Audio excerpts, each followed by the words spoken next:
Yo, yo, yo, what's going on YouTube? Boy, Texas Fed, Texas Bread. So I wanted to make a video and know it's been a while. Hope everybody's doing well. Hope this whole coronavirus bullshit ain't got everybody all worked up. It's hard times and honestly I've noticed that the best therapy for this is riding the damn Harley. So I just recently hit 5,000 miles on my bike and I wanted to give a quick review on that. Now, for the most part, my videos are sort of all over the place, so I'm gonna try and keep it a little more organized. So I bought this bike back in February of 2019, and um, I'm about to hit 5,000 miles. Been a little over a year, so I mean I can say I guess a good amount of experience with this bike already. Learned what I like about it, what I don't like about it, um, things I might want to do different and stuff like that. So for starters, it's a 2019 Road Glide, has a stage one. The pipes are Reinhardt's.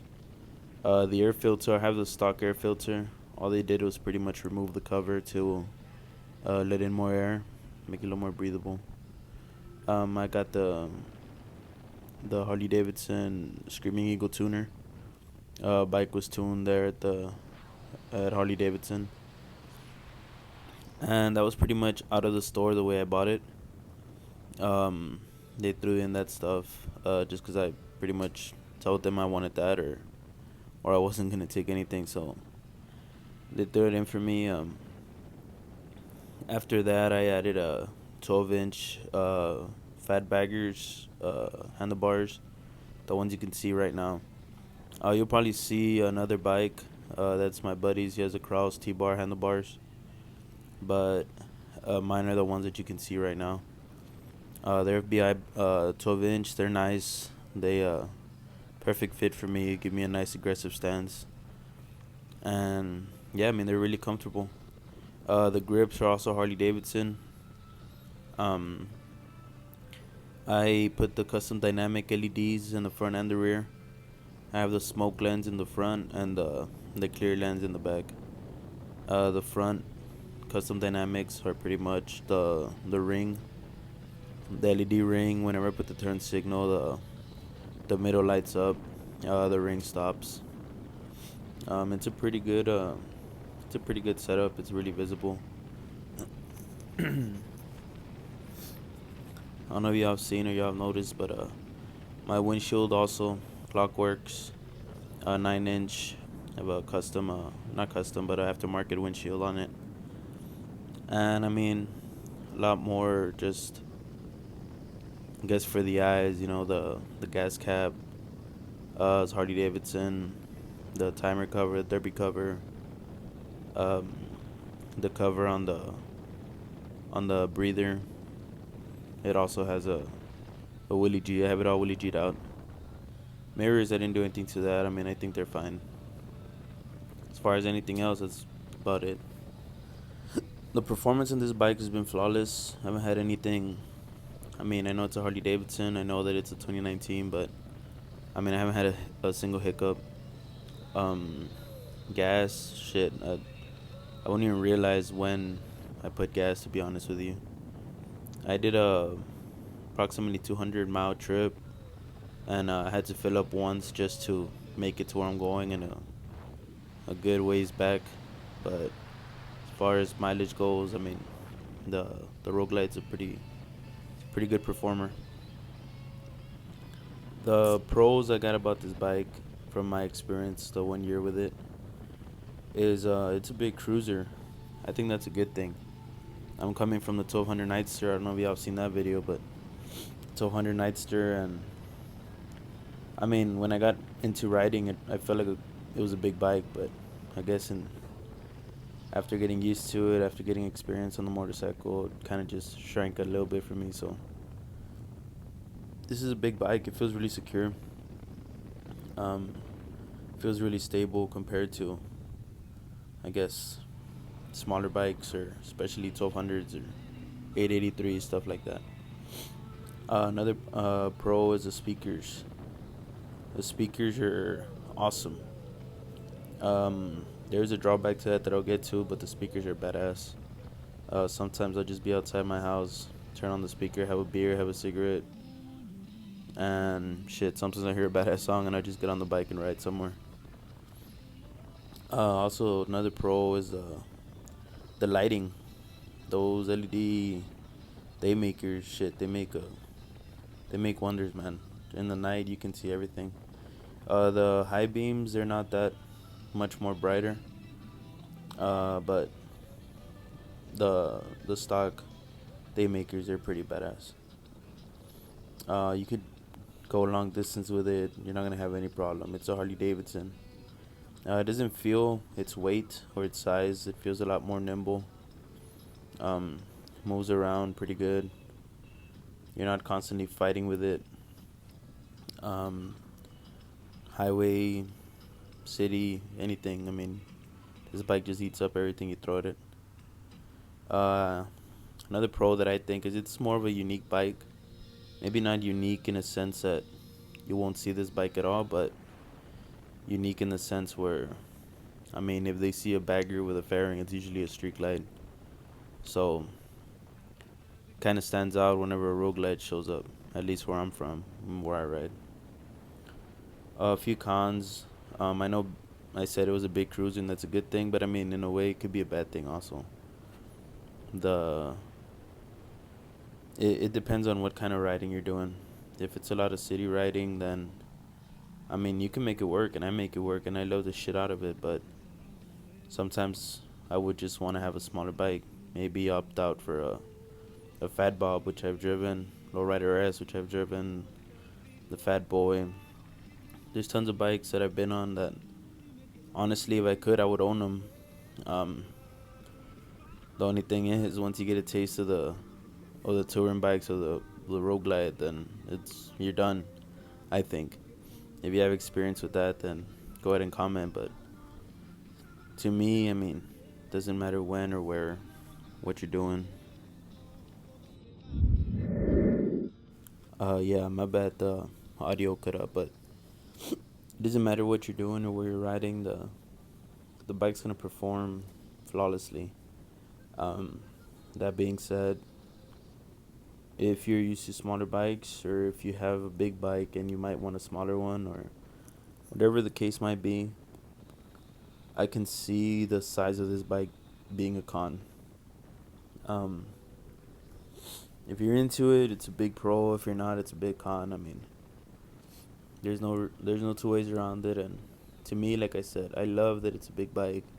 Feels sturdy, feels stable, but sometimes I wish I had a smaller bike. Then again, I mean, I've thought about it, and you lose the saddlebags, you lose the fairing, and all of a sudden you can't do everything that you could do with this bike on another bike. So, I mean, that's kind of to each their own. um, Another con is, like I said, I've ridden the other Softails, and like the Lowrider S and the Fat Bob. Those feel like they fly.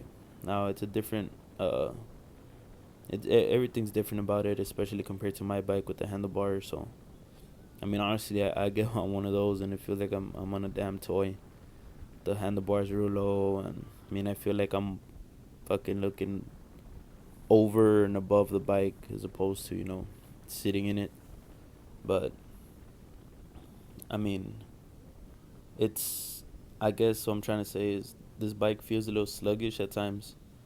I don't know if it's because of me or because some of the bikes, like the Lowrider S, is a 114 compared to this one. Um, and to me, I would assume that it's maybe the size. I mean, it's a big engine, but I mean, it's a 107 in the end, so you don't really get, I guess, the crazy performance that this bike puts out. Um, Another con is the stock handlebars. Those had to go shit as soon as I could. And I'm very happy with the ones I have now, and it makes it honestly the most comfortable bike I've been on. But As far as out of the box, those handlebars were not cutting it. When you try to turn, it kind of leaves your arms at a weird position. If you're trying to maneuver, I don't know, brakes or the clutch, volume control, stuff like that, you're just at a weird angle with those handlebars. And I wasn't a big fan of those. Again, regardless, it's probably something that everybody changes almost as soon as they get their motorcycle. But to me, it was a that was a no. The heel shifter, honestly, it kind of just bothers me there. And I can take it off, but I mean, I'd rather them invest money on something more useful for the bike. A lot of people like them. A lot of people use them. I'm not one of those people. I'm not a big fan of the heel shifter. But regardless, I mean, it's there. So again, I see it as a con. Y'all can see it as a pro. Y'all can see it as a con. I mean, up to y'all. Um, I've been looking at the Indians. Not because I'm gonna get one. I wouldn't leave Harley, but I've been looking at the Indians, and I mean, they have a lot of features, and I mean, they're good on performance and everything. So another con to me is that, I mean, why does Harley not opt out for some of those things that would just make this bike more complete? To me, one of the biggest is the lock-in saddlebags. I know the CVOs have it. Um, I think they have it. I don't want to say I know. I'm pretty sure they have lock-in saddlebags. The windshield, adjustable windshield on the Indians, on the Chieftain, and on the Indian Challenger.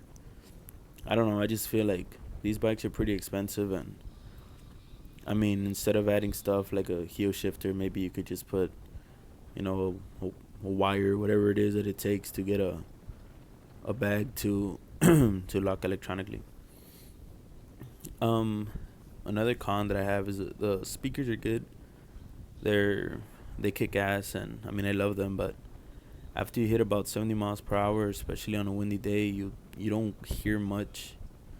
I mean, you do hear it and stuff like that, but I mean, if you don't know what song's playing, you're probably not gonna be able to find out. I mean, you can sing along if it's something that you kind of pick up, but as far as jamming the way you might want to, you'd probably need to upgrade speakers for that. Again, it's fixable, but it's just I'm just trying to nitpick to give pros and cons for this bike. The cost of the motorcycle, it's not bad. It's not crazy expensive. Um, it's pretty much what you'd pay for a mid-range sedan or something. Um, but I mean, in reality, if you're a fan of these motorcycles and if you're gonna use them and if you're gonna enjoy them, they're they're not that bad. Insurance, it's a first, I guess, cruiser or touring motorcycle that I've had, not cruiser. So insurance seemed a little high, but still, I think that we'd be able to make do with it. Now I decided to add this video just so you can get an image of the old handlebars that I had. Again, the cross, the black T bars aren't mine. Mine are the chrome Z bars, the FBI bars. But I mean, overall, would I buy it again? Yes, I would buy it again. Am I happy with it? I am ecstatic with it. Um, if I could, the only thing I would do is buy a second bike. But like I'm saying, this is an amazing bike, and if you were to ever think that you might want a road glide and you're on the edge about it or on the fence about it, don't get on one unless you're ready to buy one, because you will fall in love with it. Um, I can tell you that for a fact. I can tell you that from experience. So again, I hope everybody's doing well. Any questions or comments, go ahead and leave them, and I'll get back to you as soon as I can. I hope everybody's doing well with this whole COVID-19 bullshit, and yeah, if you're on the road, if you're riding, ride hard or stay home, right?